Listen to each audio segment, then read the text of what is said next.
The Pope is dead. The throne is vacant. And therefore no need for faith.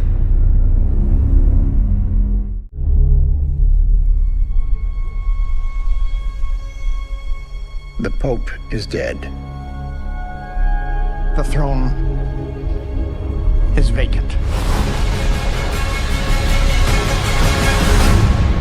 And therefore no need for faith.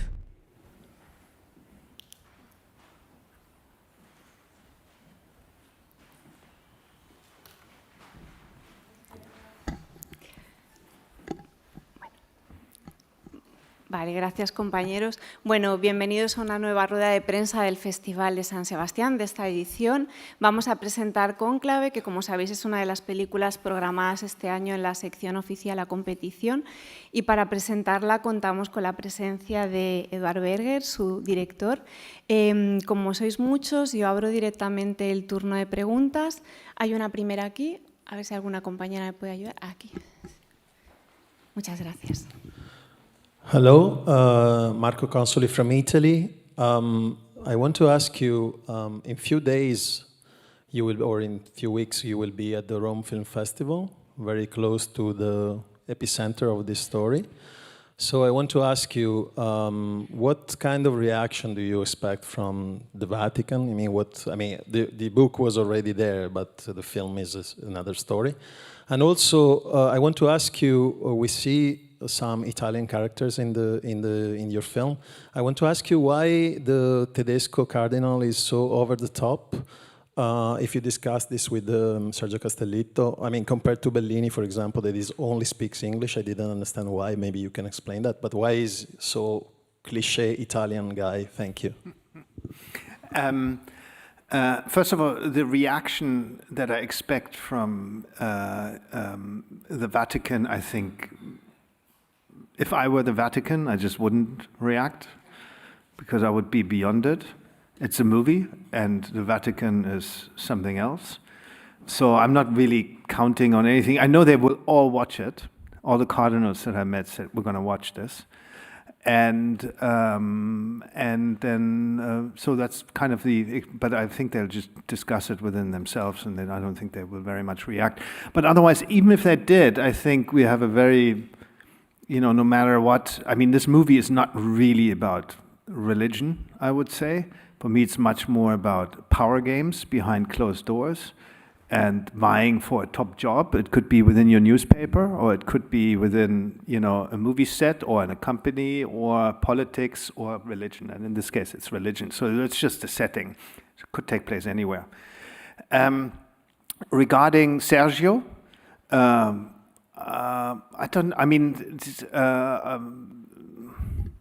it's a collaboration. It's him and me. We decided this together, and we thought I didn't feel he is over the top. It's kind of his tone. It's the way he decided to play it, and I supported that. And I think he's very entertaining, so I enjoy it. And Bellini is basically for me an Italian American.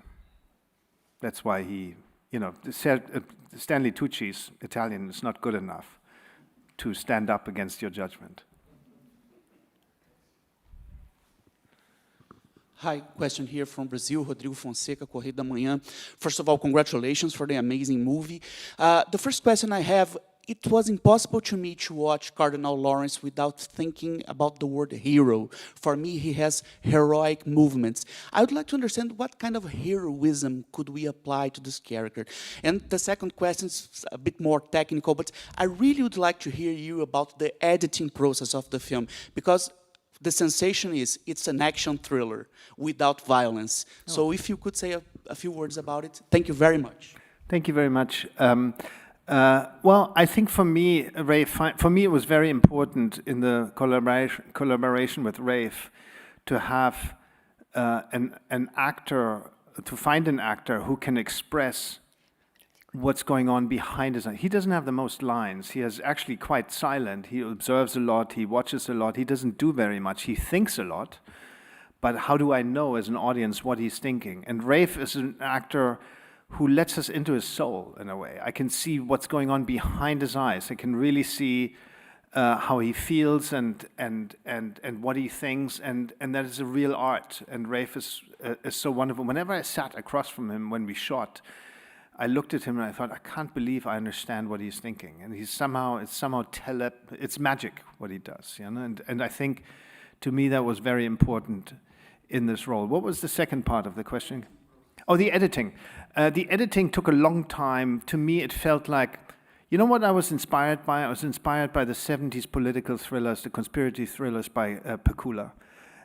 When I watch those movies, I'm in awe of the precision that he has. Every edit is precise. Every shot is there to further the story. It's not just doesn't go back. Like, let's say we have the conversation. The traditional way of shooting is shot on you, shot on me, shot on you, shot on, you know, it goes back and forth and back and forth. Pakula doesn't do that. You know, he's very sparse in his editing, and we didn't do that. I just wanted to be very precise with the edit and really only cut when the dynamic of the scene changes, when someone else gets the power, when someone else suddenly has the upper sentence, the upper hand or something. When I somehow felt like, it would further the story, otherwise we wouldn't cut. And so it took a long time to actually eliminate cuts, to have as few, almost the goal was to have as few edits as possible and still have it feel propulsive. Thank you for an outstanding film. Thank you very much. I always like to try to connect a director's films with each other. All Quiet on the Western Front in this, can you help me? Well, it's not a conscious decision. I made this film before All Quiet was out. You know? So I was in prep already while we were releasing this movie. And it's somehow, I guess, first of all, when I make All Quiet or this movie, I'm drawn to the opposite afterwards. I'm drawn to something, okay, I'm sick and tired of, it has nothing to do with the mud and the cold, but the action and the noise and all that stuff. I've done that. I want to explore something. You know, a movie has to come from inside of you. And if you've explored one side of you, you suddenly go, wow, I've talked about this now for it's like a conversation.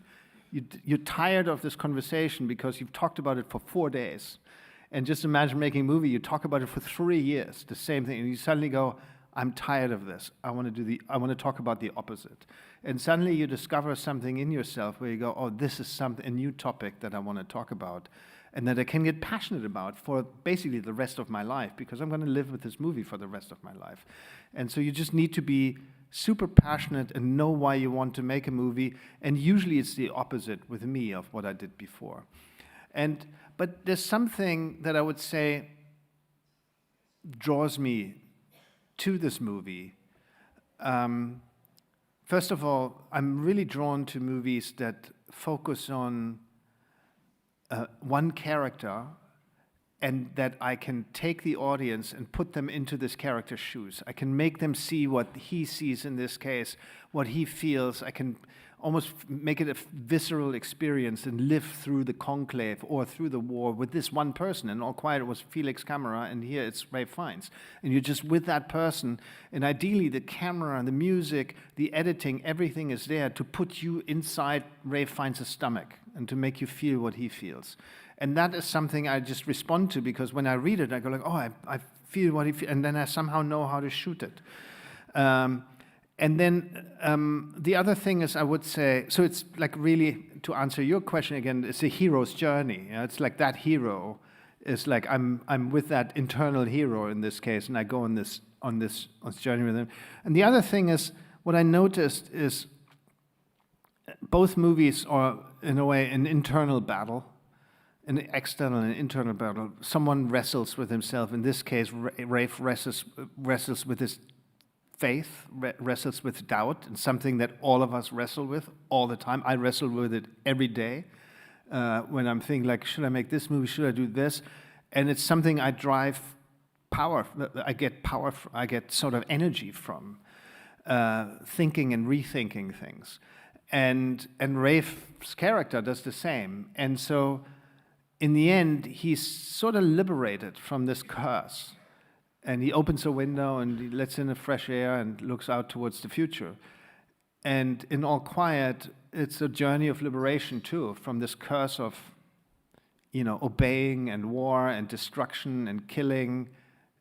And Felix's death is actually an absolution. It's a liberation. He's free now. He can be at peace. Aquí delante quedan dos preguntas por hacer.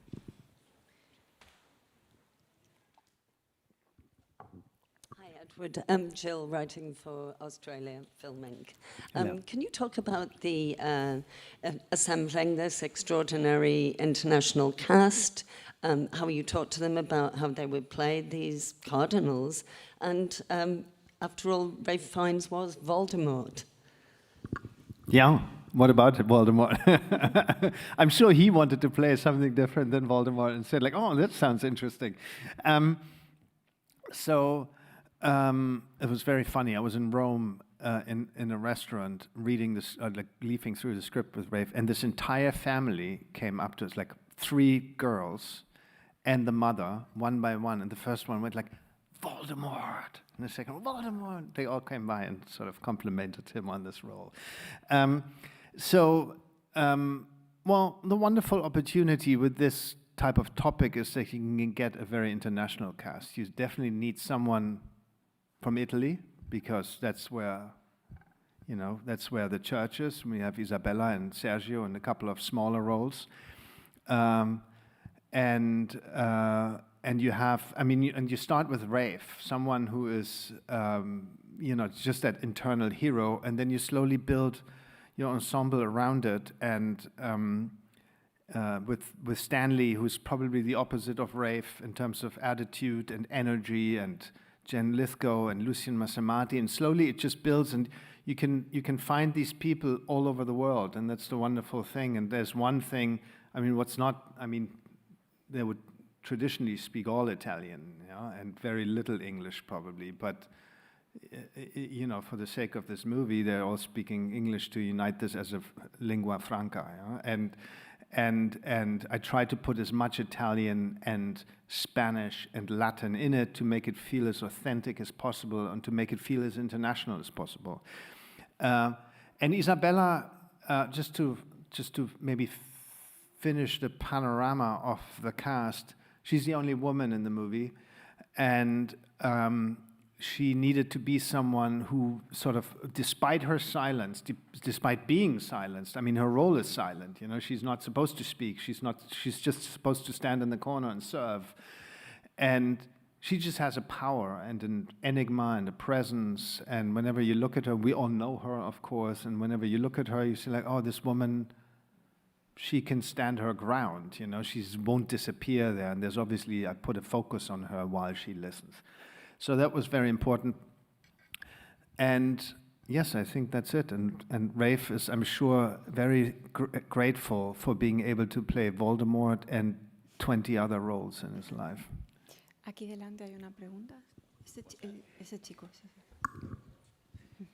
Hi, Edward. My name is Benjamin Schnau. I'm a German-American actor, and I live in the UK right now. And I have a couple of questions, thousands of questions, sure. But just 2 very quick, if you don't mind. You just mentioned right now Rafe was already cast, so he's the lead actor, obviously, the lead character. But I'm just wondering right now, let's say we have Stanley, we have all these people that we know, very established people already. Did they still have to audition for it? That's the first question. And the second question is for actors like myself, upcoming people, let's say.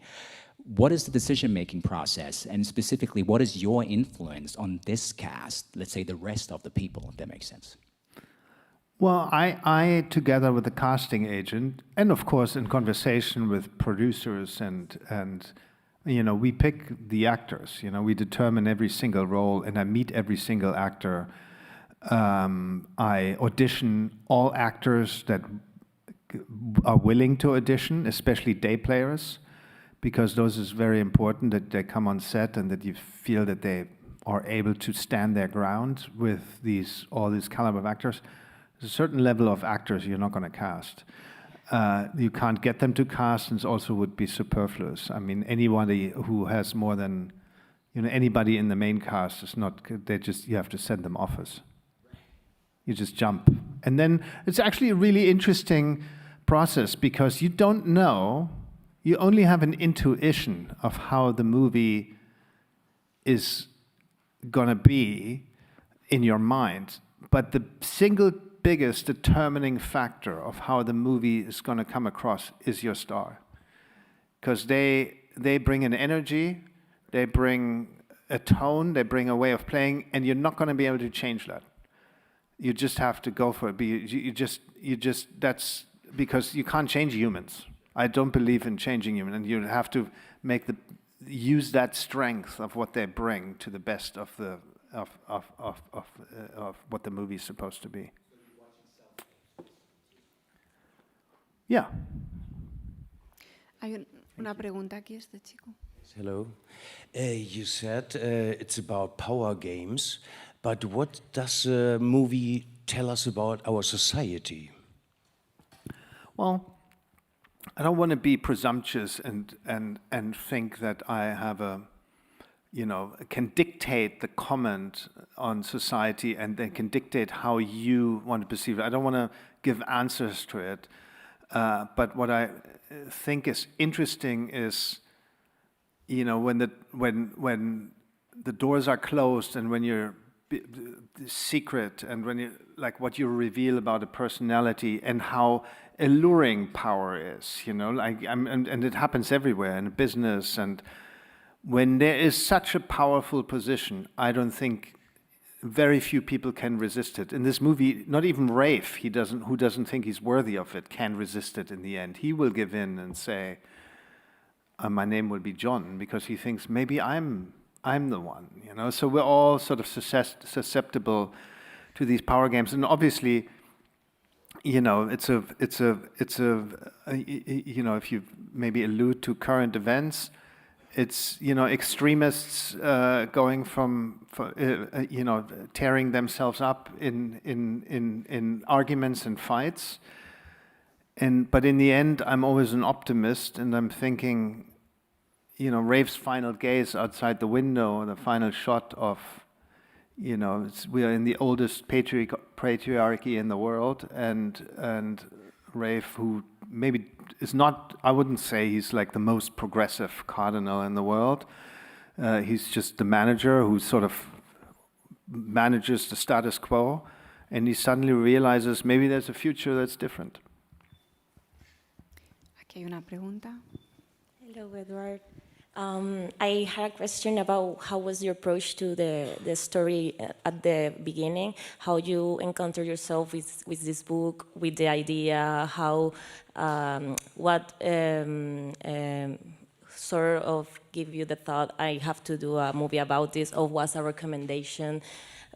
I just want to know how was the process to How was make the process this? of starting the movie? Yeah, how you choose this story and how you say, this is worth it to make it happen, and I want to be part of it. Well, About 6 years ago, I got a script from Tessa Ross, like an early draft of this movie. And the writer was Tessa Ross is the producer, a wonderful producer with the hugest heart you can believe in England. And Peter Strawn is, I had been a fan of his for as long as I can think. He's a great, great screenwriter, because his scripts always have a plot, a story, but that is actually secondary. What's much stronger is the soul and the deeper sense in it.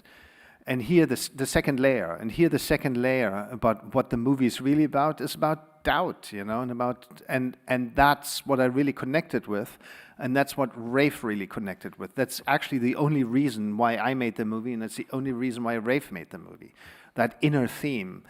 And that's what we continued working on. We continued to develop so that we have these two things going, that it's a political conspiracy thriller. I really wanted to make, I've always been a fan of Pakula movies, so I wanted to make a movie like that.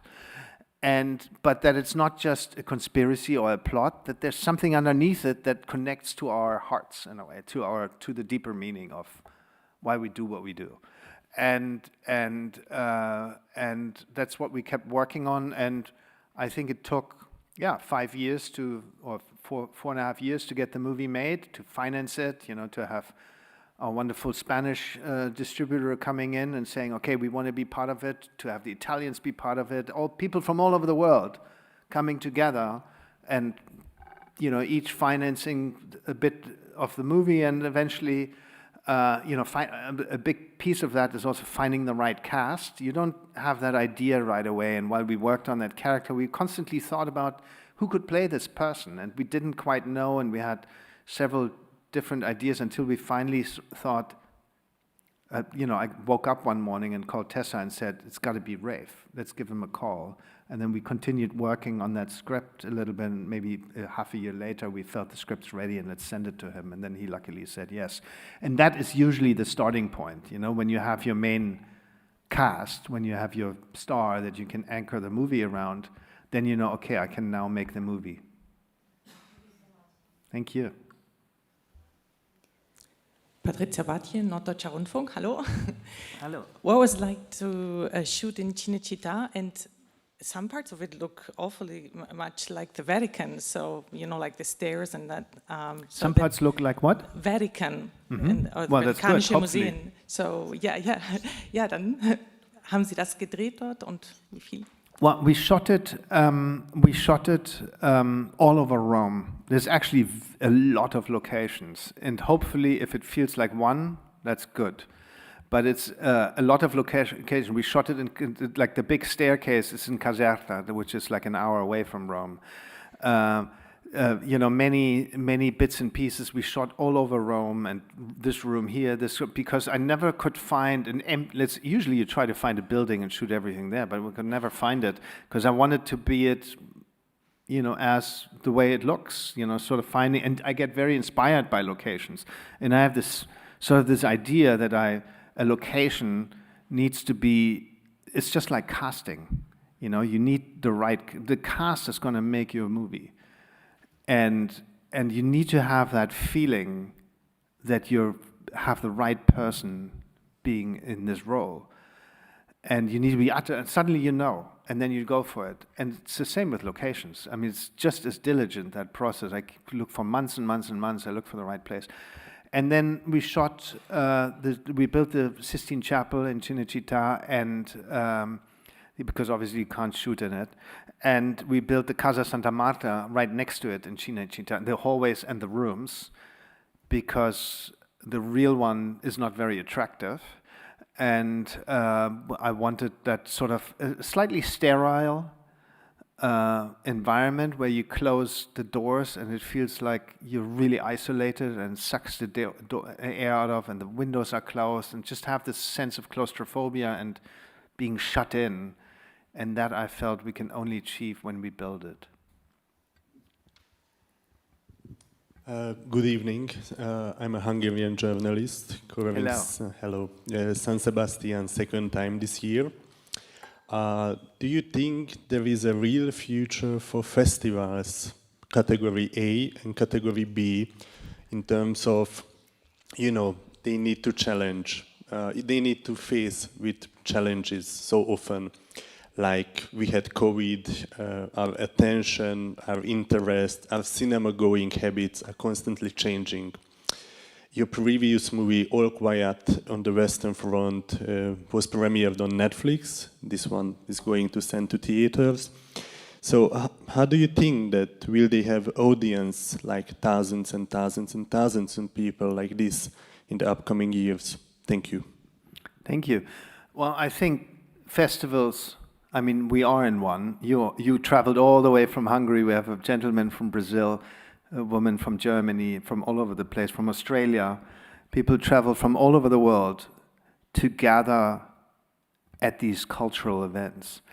And they're really, I think, pillars and keystones of filmmaking. That's what I actually make the movie for, believe it or not. I make it to have that experience and premiere it at a festival and see how it lands. Because when you make the movie, you never know how it lands. And then you need to go to a festival and share it with the world, because suddenly, it's yours while you make it. It's like 20 people see it. It's tiny. It's really intimate.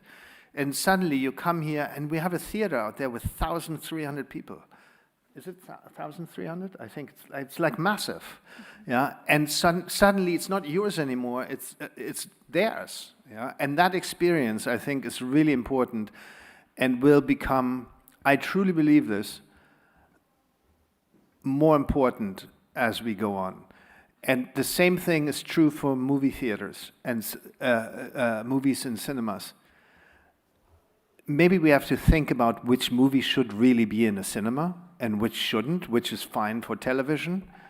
And we probably have too many because, you know, not everyone succeeds. So I really believe that it doesn't need to be commercial. It needs to be different. It needs to be special. It needs to wake you up in the morning and go like, this looks interesting. I've never seen anything like it before. I want to go to the movie theater and experience it with a, I've never had a better feeling or screening than being in a movie theater and suddenly people reacting to the same thing or reacting differently to the same thing. And that's a wonderful experience. And I truly believe streaming has changed our industry and the way we watch movies, but it'll level out. It'll level out, and certain movies will be for streaming, and certain movies are on the right there, and certain movies will only get financed by streaming. But the magic of cinema, the magic of making a movie for an audience and experience, it's a theater. It's like asking, like, is theater gonna die? Theater's not gonna die. You know, we're gonna go to the theater. We want that curtain to open up and have a performance, and that's what movies can do. And we need to make, we as filmmakers, I think, have the responsibility to make the movie different enough or blockbustery enough, whatever you want to do. You want to make a blockbuster, make it interesting for the audience to come, make them go like, wow, this was fun, I've never seen anything like it. Or make a stark black and white movie that's in one shot for 2 hours and the camera doesn't move, but it's different and the story is interesting enough that I haven't seen it ever before. And that's what's going to get people to the theaters, if we make movies that are different enough and that are an event, basically, that are sort of make me want to go and make me want to see this. There's so many movies here. I'm going to run to the cinema to watch them because I feel like they're new. They're new, they have a personal POV, and I don't want to wait. I'm not going to have the same feeling when I watch them at home, because usually then you get bored very quickly. Queda tiempo para una última pregunta. Disculpas a los compañeros que no vais a poder preguntar, pero tenemos que dejar aquí la rueda. Acabamos con esta. Okay, well, first of all, congratulations on your film. Thank Nowadays, TV shows are at the same level of like movies. I mean, not only the number of watchers and spectators, also the budget, the crew who works on there. I want to ask you, as a director that works on films and also in TV shows like Patrick Melrose or Your Honor, if you direct in a different way when you do movies or when you direct TV shows, because there are directors, they say that when they make a TV show, say, I direct it as a long movie. I would like to know if you change your technique or your point of view. Thank you. I don't make a difference. I don't care if it's television or movie. For me, it's a movie anyway. You call it series, you call it movie, you call it TV. It doesn't really matter. I never distinguish that. I'm still going to work as hard, put all my heart in it, and try to make the audience feel what my hero, what Patrick Melrose is feeling.